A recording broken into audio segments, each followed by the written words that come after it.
Hello everyone, good morning. Finally हमने क्या है आरआरबीजे एग्जाम को टारगेट किया था एंड 16, 17, 18 तो इन डेट्स में हमारे एग्जाम क्या है पूरे हो गए हैं आरआरबीजे के। अब क्या चीज़ का हमें वेट है कि उसका कट ऑफ कितना जाना है। देन उसके बाद से क्या सारे बच्चे सीबीटी 2 के लिए अपनी प्रिपरेशन को स्टार्ट कर दीजिए। बट अगर आप लोगों ने पेपर को अटेम्प्ट किया है एंड आपको इतना लगता है कि 60 to 70 मार्क्स श्योर है, तो आप लोग टाइम का वेट मत करिए। टाइम आपके पास बहुत कम है एंड आप लोग डायरेक्टली अपने सीबीटी 2 एग्जाम के लिए अपनी प्रिपरेशन को स्टार्ट कर दीजिए। जिसमें से अब हमारा सीबीटी 2 का जो एग्जाम कंडक्ट होने वाला है, तो उसके लिए क्या स्ट्रैटेजी होनी चाहिए, तो वो चीजें मैं आपको समझाऊंगी। तो सीबीटी 2 के लिए आपको क्या करना है, आपके जितने भी टेक्निकल सब्जेक्ट है उनको स्ट्रॉन्ग करना है।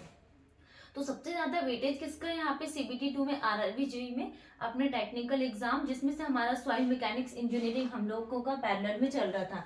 एंड आप जाकर देख सकते हैं, आपको मैथ की क्लासेस भी मिल जाएंगी उसमें। तो सीबीटी 2 में क्या है मैथ भी पूछता है। ओके, तो जैसे कि हम लोग सॉइल मैकेनिक्स पढ़ रहे थे, 2 दिन से हम लोग क्या क्लास नहीं ले पाए थे, बट आज से हम कंटिन्यू करेंगे। एंड जो सॉइल मैकेनिक्स सब्जेक्ट है ये हमारा एंडिंग में है, और ठीक है, तो ये सब्जेक्ट हमारा एंड होने के बाद हम लोग फोकस करके चलेंगे किसके लिए, जैसे कि सीबीटी 2 के लिए तो हम पढ़ेंगे ही पढ़ेंगे, प्लस पैरेलल में हम क्या करेंगे, अब जून 2025 में एसएससी जेई और आरआरबी जेई 2 एग्जाम आपके क्या कंडक्ट होने वाले हैं। जिसमें से एसएससी जेई का एग्जाम कब कंडक्ट होने वाला है, आपका नवंबर मंथ में। इसकी वैकेंसी भी आउट हो गई है एंड एग्जाम की डेट आपको 1-2 मंथ में आ जाएगी। बट इसका कैलेंडर आउट हो गया कि नवंबर में आपका एग्जाम होगा। और आरआरबी जेई का भी कंफर्म है कि 2025 में आपका एग्जाम होगा। ये जून से जुलाई के बीच में आपका एग्जाम हो जाएगा। ठीक है, तो आप अब हमको क्या है इन दो एग्जाम्स में फोकस करके चलना है, SSC JE and RRB JE. तो हम पूरा बेच लेकर आएंगे किसके लिए, SSC JE and RRB JE के लिए। तो इसमें आपको क्या मैथ रीजनिंग आपके क्लासेस के साथ हम क्या प्रैक्टिस भी करवाएंगे। एंड किस तरीके के क्वेश्चंस एग्जाम में पूछे जाते हैं, तो वो चीजें भी हम आपको बताएंगे। प्लस आपको क्या जो सिविल इंजीनियरिंग के सब्जेक्ट है वो भी हम लोग स्टार्ट करेंगे। बट हम पूरा थ्योरी पूरा मतलब कि हिस्ट्री टाइप में नहीं पढ़ेंगे, सिर्फ हम क्विक रिवीजन करेंगे जो आपके एग्जाम के पॉइंट ऑफ व्यू से इंपॉर्टेंट है। तो चलिए हम यहाँ पे सॉइल मैकेनिक्स का हमारा लास्ट एंडिंग जो चैप्टर चल रहा है उसको हम लोग कंप्लीट कर लेते हैं। तो अभी तक हमने क्या क्या पढ़ चुके थे, ठीक है। अभी हमारे क्या है जो चैप्टर है हमारा अनकंसोलिडेटेड अंडरन टेस्ट है। तो हम यहाँ पे 4 टेस्ट के बारे में डिस्कस करने वाले हैं। हम यूयू टेस्ट के बारे में डिस्कस करेंगे, undrained unconsolidated undrained test, CD test के बारे में बात करेंगे, consolidated drain test, NCU test के बारे में बात करेंगे। तो कंसोलिडेटेड अंडरन टेस्ट के बारे में हम लोग बात करने वाले हैं। ठीक है, तो चलिए हम लोग सबसे फर्स्ट नंबर पे बात करते हैं कि अनकंसोलिडेटेड अंडरन टेस्ट क्या होता है, जिसको शॉर्टकट में हम क्या बोलते हैं, यूयू टेस्ट।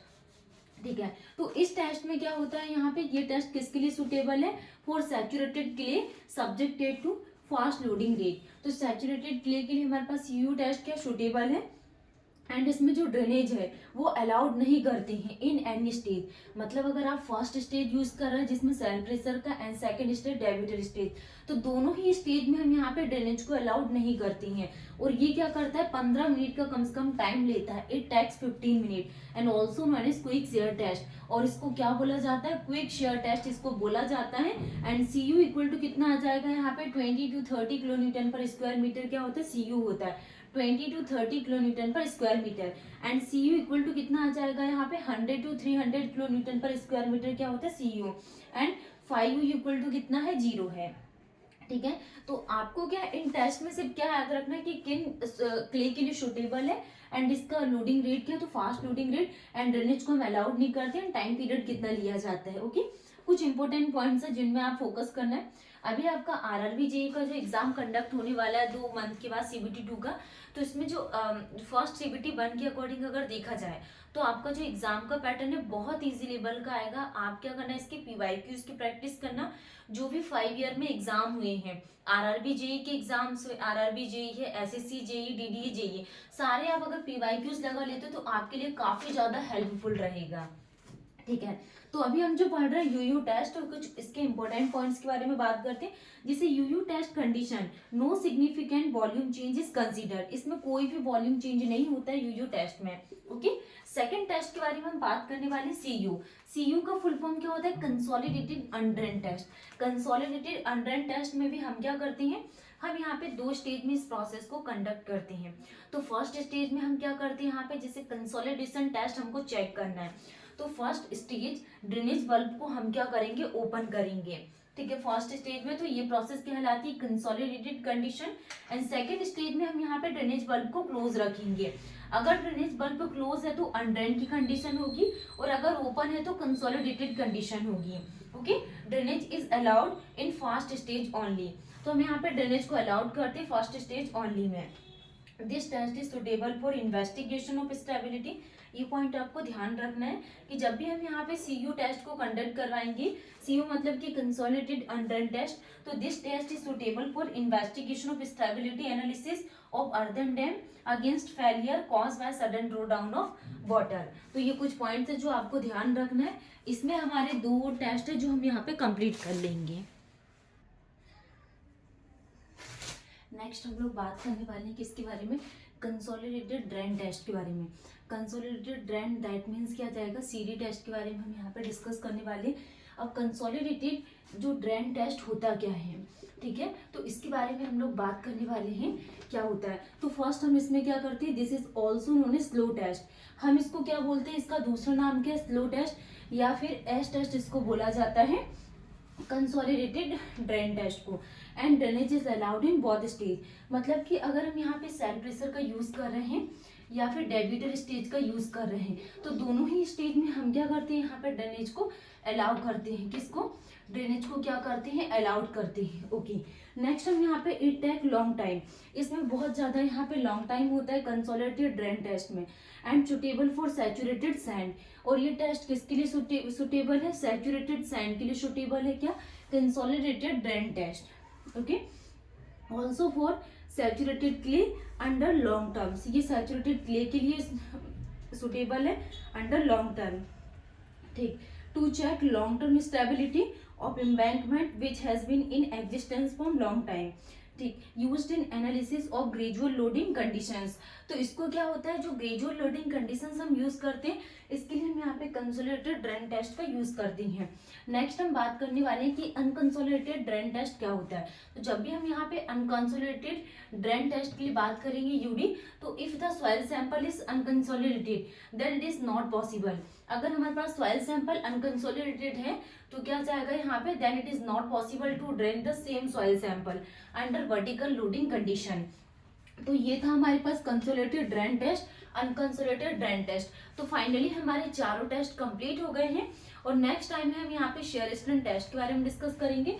तो जनरली जो क्वेश्चंस पूछे जाते हैं वो शेयर स्ट्रेंथ पैरामीटर से क्वेश्चंस बनेंगे। तो नेक्स्ट क्लास हमारी बहुत ज्यादा इंपॉर्टेंट रहने वाली है। 100% क्वेश्चन पूछे जाते हैं, जैसे कि डायरेक्ट शेयर टेस्ट क्या होता है, वैन शेयर टेस्ट क्या होते हैं। तो इन डिटेल्स में हम यहाँ पे सारे टेस्ट के बारे में डिस्कस करेंगे।